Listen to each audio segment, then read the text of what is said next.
Okay, let's take a look at this. I'll open this up so you can see it. Buying versus renting. Now, of course, this is median prices all across the US, and we'll look at the median price, etc. There, that's a little better. Buying versus renting in America, with home prices and mortgage rates both rising in the US, has witnessed the biggest numerical gap in cost between owning a home and renting it in over 50 years. Americans, however, have seen similar scenarios since the 80s. It's true. Bubble, they called it. In 1982, they called it the dot-com bust. It wasn't really, but it did flatten out and plateau out a little bit. But today, the median price to rent in the United States is $1,845 per month versus their mortgage of $2,700. And I have the link here in my blog. So just go to my blog and you can go to here and take a look at, or you go to Visual Capitalist. Now, why is it so much more expensive? Cost of living's gone up. Inflation's gone up, everything's gone up, and it takes longer for rent to catch up. Now, what is it here in the Bay Area? It's about $1,600 per room. That's the going rate if you rent them out individually. You can probably get a 3-bedroom house for $3,200, which is 2 times 60. Can you? Absolutely. It's expensive. It's very expensive to live here. Doesn't matter what you do, right? However, if you bought $1 million house and put 20% down, you're looking at $5,600, $5,700 a month. Why are people still moving here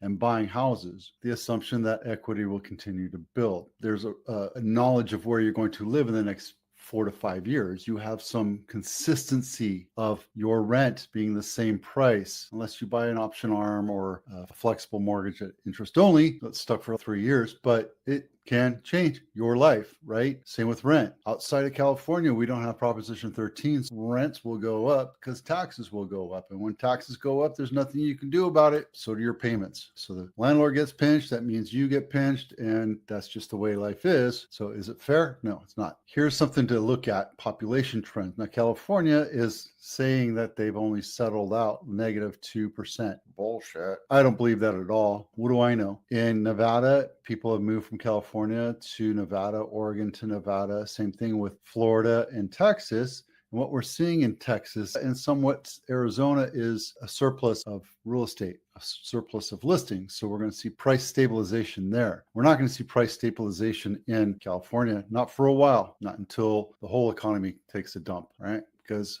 30-year fixed is 6.72. 30-year jumbo is 7%. I got this new chart. I like this one a lot better because it doesn't push all this stuff. And here are historic rates. Now I understand. I get it. These are just a couple things back to 2025 or February 5th. I like this, and it goes up and down and shows you the real-time numbers versus what I was showing you for the last couple of years. Treasury yield has a lot to do with where our rates are going. Now, we've been inverted since the middle of 2024, which means that we're expecting rates to go down. They haven't yet because the Fed has kept it or maintained that rate. There's another thing saying that because we're seeing this inverse action, that we should expect to see rates lower, right? It's the same thing here. When you see a change in the cost to buy versus the cost to rent, you should expect rates to change, which means we're going to catch up with the economy. It means cost to buy is going to come down. If the rates go down, cost to buy goes down. And here's a collapse in home buyer demand. This is the everything that you're hearing on the news. Mortgage applications to buy a house has decreased, mostly because there's lack of inventory, but also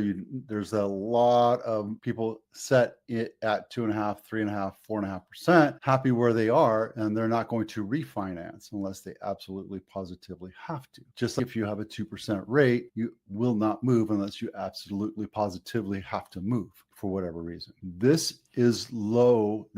Applications are low because rates are high. The only way to change that is to lower rates, which would free up a lot. But there will be an inverse reaction, right? Remember, I didn't bring it up. I'm just imagining it, right? When rates go down, houses become more affordable. Housing becomes more affordable. It means you can buy more. That means more buyers enter the market. That means there's more competition, so rates stay stable in certain areas. We went back over here. We said DC is having an issue because Trump is firing a bunch of people, so they're moving out, getting out of their swamp or whatever the hell they want to call it. But Florida, they have insurance issues. It's 1% of the cost of housing right now every year. So you're paying $10,000 to $12,000 on average, or $500,000, you're paying $5,000 a year for hurricane insurance. Same thing with Texas. Austin, there's a massive exodus from my understanding from Austin, people are getting out of there because the jobs dried up. They all moved back to California. Is California the greatest place in the world? It's raining today and it was super crazy warm yesterday, and then the day before it was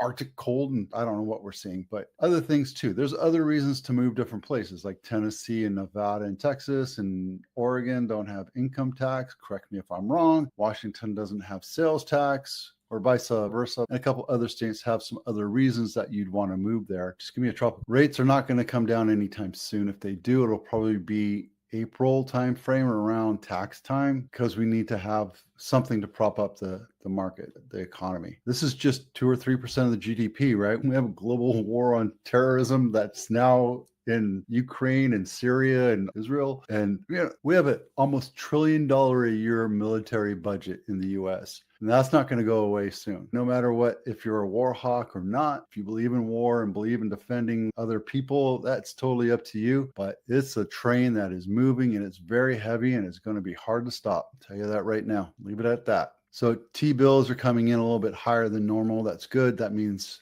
we're seeing an inversion. If you're thinking about moving out of California or moving down the street or moving to another town, give me a call. Drop this home inspection checklist, get your repairs done right now, because it takes time to get stuff fixed. You can't call up a handyman and expect this honey-do list to be done in 2 days. It's going to take a while. Right now, they're strapped. They're busy. We're assuming that we're going to see a big change in inventory in the next couple months. We're right in the beginning of the selling season, March, April, May. We're expecting things to happen. My handyman's busy. My landscaper is busy, and my painter's busy, and I'm trying to choke them in for my listings right now and trying to get them going, but it's just taking time. They're busy. Tell you that months ago. I said back in November, December, if you're thinking about selling in March, April, May, get your honey-do list started right now. REOs, we have 219 whole REOs, or bank-owned properties, in the Bay Area, in all of California. We don't have anything in Santa Clara County, San Mateo County. We have San Francisco, but in Alameda County, it gets a little rich up in Antioch and Oakland. But yeah, if you're looking at a good price or a good deal, don't expect a good deal on these, because these things get snapped up really quick, especially in San Jose. Homes near Apple. I did this earlier this morning. So this is such a standard basic floor plan of a house. It's funny because $3 million for 1,500 square feet, it just boggles my mind, but it's true. Not my listing. Clifton Way, Cupertino, $3 million, 3-bedroom, 2-bath. 1,459 square feet, built in 1960. And I can't wait to take a look inside and see how original. Everything's been updated. You have black granite, maybe quartz, not sure. It's not brand spanking new. I love seeing wood cabinets, not painted cabinets, because it means it's just a few years older and it feels, they actually got to enjoy it, which I think is important. Don't tell me that is a wall heater. Let's go take a look. Doesn't say anything. Oh, ceiling fan, $3 million, and you don't even get an air conditioner. Thank you very much. Boggles my mind. I'm going to keep an eye on this one. We're going to see how this one does. I would hate to see that thing go for $3 million. That would be crazy. Mountain View Home of the Week. I think it was this guy right here, not this one right here. And the reason why I picked it is because it's newish, and it's one of those high density homes, and it's walking distance to Castro still, but you still get freeway noise. 3-bedroom, 3 and 2 half baths, 2 and 1 half bath. This is Iris Drive, Mountain View, not my listing. 1,800 square feet for $2.2 million, and it's been on market 7 days. And again, you get to actually stroll down to Castro Street, have a nice dinner, and roll back home. There you go. I'd say 52 pictures, but I'm not going to be patient enough for this. So this is a multi-level or a tri-level. You can see, because right here you go down, that's actually the entryway. There might be a downstairs bedroom and a garage. There's your living area, and then upstairs is your kitchen and dining area, just like you're seeing right here. Pretty standard layout. $2.2 million. Thank you very much. Morgan Hill, oh, what is this? This is 90 days on market, and I just looked at this going, why is this thing still on market? Original list price, 1.25.